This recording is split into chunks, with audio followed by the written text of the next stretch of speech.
Tank হলে খুব ভালো।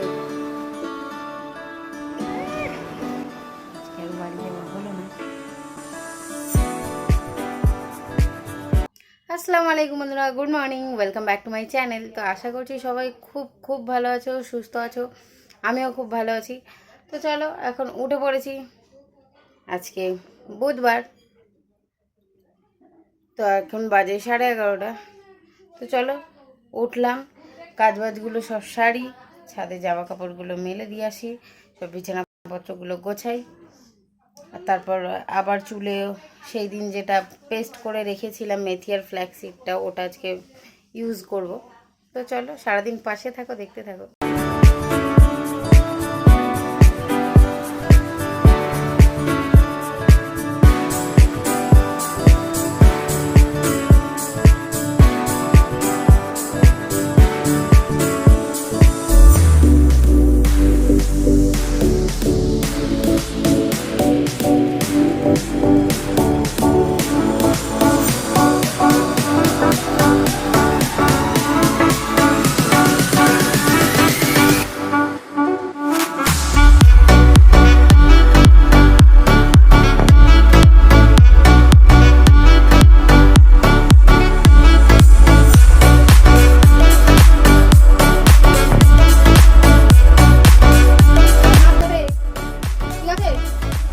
সবাইকেই বলছি যে চোখে পড়লে পানি এলে একটু হাঁক দেবে। তো যেহেতু বৃষ্টির ওয়েদার, সেই জন্য আমি ঘরে কাজ করছিলাম। আগে মেলে দিয়ে এসেছি জামা কাপড় ছাদে, কারণ কখন বৃষ্টি চলে আসে। তো সেই জন্যই বাইরে পিসিকে বলছিলাম যে যদি বৃষ্টি পড়ে দেখলে আমাকে একটু ডেকে দিও, কারণ আমি ঘর থেকে যদি না বুঝতে পারি, তো সেই জন্য।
কাজবাজ সব গুছিয়ে নিয়েছি, নিয়ে এখন ব্রেকফাস্ট করব।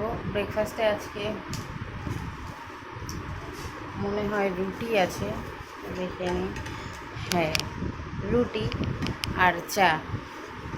আর এই যে আঁকাটা, এটা এবারে একেবারে কমপ্লিট করে তারপরে তোমাদেরকে দেখাবো। তো চলো এখন খেয়ে নিয়ে নিই।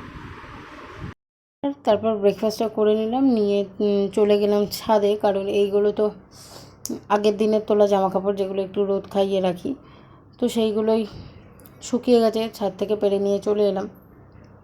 তো সেগুলোই ভাঁজ করে রেখে দিচ্ছি। এদিকের কাজবাজ গুছিয়ে নিয়েই তারপরে যাব মাথায় ওই ফ্ল্যাক্সিড আর মেথির পেস্টটা অ্যাপ্লাই করতে।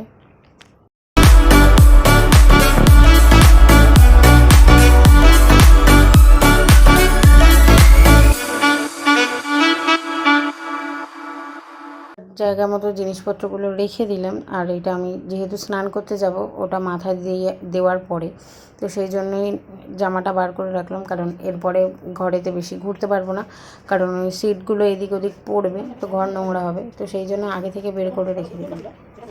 সফট ভাব আছে, একটা সফট ভাব আছে চুলে,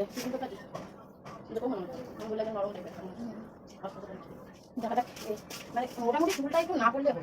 এই বয়সে যদি কাক হয়ে যায়, এটা পাবে দেখায়, তবে হেয়ার এক্সটেনশন করতে হবে। এইটুকু ফুল আবার কে এনেছে বুঝতে পারছি না। হ্যাঁ, তেল দেয়, মানে এটা ছাড়াতে অনেক সমস্যা হবে চুল দিয়ে।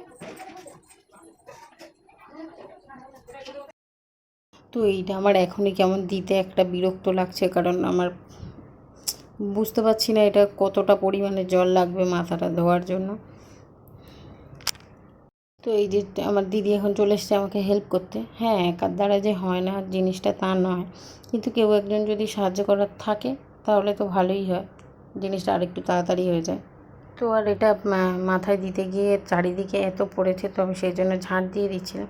চেষ্টা করবে তেমন জায়গায় করার, না হলে একটু মানে চারিদিকে পড়ে তো আর জিনিসটা একটু স্লিপ হয়ে যায়, তো সেই জন্য সেরকম একটা জায়গায় করার যাতে স্লিপ কেটে কেউ পড়ে না যায়। বন্ধুরা, চুলোটা অ্যাপ্লাই হয়ে গেছে, আর সেই দিন তবুও জেল ছিল বলে একটু সুবিধাই ছিল, কিন্তু আজকে আবার এই যে এগুলো হচ্ছে সিড, তো সিডসগুলো এই চুলের মধ্যে এবারে আঁকড়ে ধরবে, জানি না কিভাবে তুলবো। তো মনে হচ্ছে একটা জলের ট্যাঙ্ক হলে খুব ভালো হতো। তো যাই হোক, দেখি কিভাবে ওঠে এটা। তো এখন 1 ঘন্টা রাখি, রেখে তারপর যাবো স্নানে। তো বন্ধুরা, স্নান করে এসে গেছি, আর ওই বলছিলাম ওইটা ধুতে মাথাটার থেকে খুবই অসুবিধা হয়েছে। তো বলেই গেলাম যে হয়তো ট্যাঙ্ক লাগবে, তো ট্যাঙ্ক তো নেই, এমনি জল দিয়েই কাজটা করলাম। তো চলো, এখন এসে খেতে বসে গেছি। চুলটা মারাত্মক লেভেলে ডিস্টার্ব করছে। তো এখন আমরা খেতে বসে গেছি, আর আজকের মেনুতে আছে ফুলকপি আলুর ঝোল, আর কালকের ছিল উচ্ছে ভাজা, পটল আলুর তরকারি। 60 টাকা কেজি আলুর দাম এত লেভেলের, তাহলে আলু খাওয়া ছেড়ে দাও। আমি তাই মাছ খাবো না, ভাত। ভাত কেন খাবে না? ম্যাগি খাবো, হ্যাঁ, রুটি খেয়ে থাকবো। আর সবজিও দাম বেশি, ওই 1 টাকা টাকা ঝোল, একটু আলু দিয়ে মাছ তরকারি অল্প করে খাবে, কাটা কাটা করবে না, ভাতটা খাওয়া নিয়ে যাবে, আলুটা কম খাবে। ঝোল খেলিয়ে যাবে, শসা ছিল শসা নেই। আর আলুর দাম ফের বেড়ে গেছে, সেই নেই ঘরে এখন চর্চা, কারণ যে আনে সেই বোঝে। তো আমি ফের রং তুলি নিয়ে চলে এসেছি আঁকতে, আর আজকে এটা তোমরা কমপ্লিট করা দেখতেই পাবে, কারণ আজকে আমি পুরোটা কমপ্লিট করেই তারপরে ছাড়বো। সেই জন্য খাওয়া দাওয়ার পরেই একটু বিকেলে কাজটা আমি শুরু করে দিয়েছিলাম, আর কিছুটাই বাকি ছিল। তো তোমরা বলো আঁকাটা কেমন লাগছে।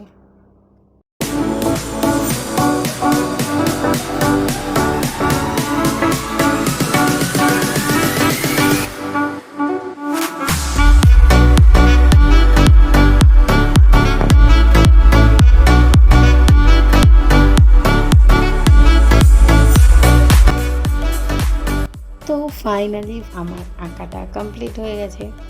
তো দেখো, আমি মোটামুটি মনে হয় আমি 3 দিন বা 4 দিন এঁকেছি, একটু করে। তো জানিও তোমরা কেমন লাগছে আঁকাটা। গুড ইভিনিং বন্ধুরা, তো আজকে রেডি হয়েছে, একটু বান্ধবীর বাড়ি যাব। তো ওর একটু হালকা ছোটোখাটো একটা অ্যাক্সিডেন্ট হয়েছিল, তো এখন বাড়িতে আছে। তো একটু ভাবলাম ওকে গিয়ে দেখে আসি, আর ও ভাবছে আমি হয়তো যাব না, কিন্তু আমি তো যাব। বাড়িতে ও ছিল না, ওর একটা ঠাম্মির বাড়ি ছিল। তো যাই, আজকে বাড়িতে এসে গিয়ে একটু দেখে আসি। তো চলো, তো সেরম বড় কিছু না, ছোটোখাটো একটা হয়েছে, একটু হাত টাত কেটে গেছে, তো গিয়ে দেখাবো। আর এই যে আজকে এসছে আমার একটা বোনপো, মানে আমার একটা দিদির ছেলে। তো চুল জীবন সোজা হবে না। তো চলো গিয়ে দেখা হবে।